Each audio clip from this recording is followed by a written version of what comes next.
El movimiento estudiantil del 2 de octubre de 1968 fue un movimiento social en el que no solo estudiantes de la UNAM y el IPN participaron, sino profesores, escuelas privadas, amas de casa, obreros y profesionistas de la Ciudad de México.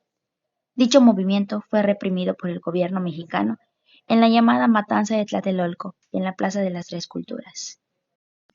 El 2 de octubre del 68, miles de personas se dieron cita en Tlatelolco para alzar la voz. En esta manifestación se infiltró el Batallón Olimpia, que iban vestidos de civiles con un guante blanco en la mano izquierda, quienes se dirigieron al edificio Chihuahua, donde se encontraban los oradores del movimiento y varios periodistas. Pero cuando los líderes del movimiento estudiantil comunicaban a los asistentes a dispersarse pacíficamente y sin caer en provocaciones, los hombres de guante blanco hicieron que los oradores se tiraran al suelo.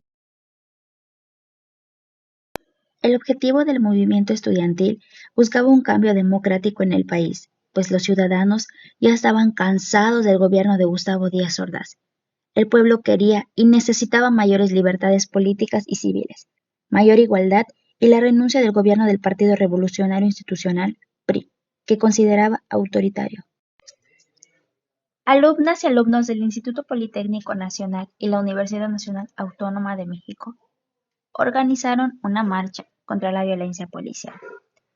El 2 de octubre de 1968, en la Ciudad de México, se suscitó una terrible matanza ocurrida en Tlatelolco, en la Plaza de las Tres Culturas, provocando la muerte de más de 300 personas.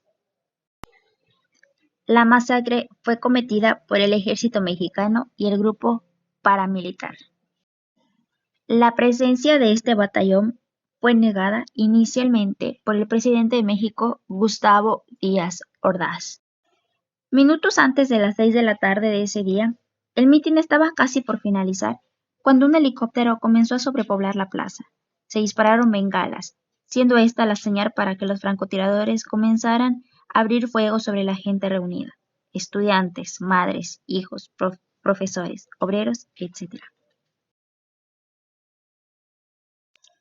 Esto último fue una estrategia de este grupo paramilitar, creado por el gobierno mexicano, para infiltrarse y detener a los manifestantes y creer que los estudiantes eran los agresores. El movimiento estudiantil fue una explosión política que dejó huella en el país, aunque se ha estudiado poco sus consecuencias.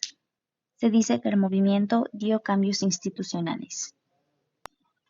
Después de esta masacre, a más de 2 años ocurrió la matanza del Jueves de Corpus, también conocida como el Halconazo, ocurrida el 10 de junio de 1971.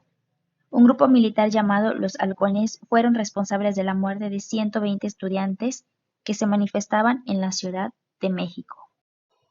El grupo Los Halcones fue creado por el coronel Manuel Díaz Escobar, reprimiendo así cualquier manifestación contra el gobierno de Luis Echeverría Álvarez.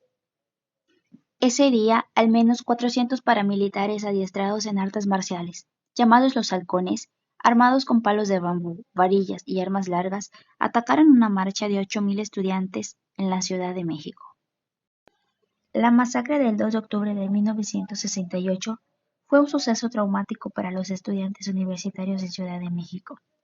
Los universitarios no dejaron morir su movimiento, pero pasaron más de 2 años sin organizar una nueva marcha masiva contra el gobierno, hasta el 10 de junio de 1971.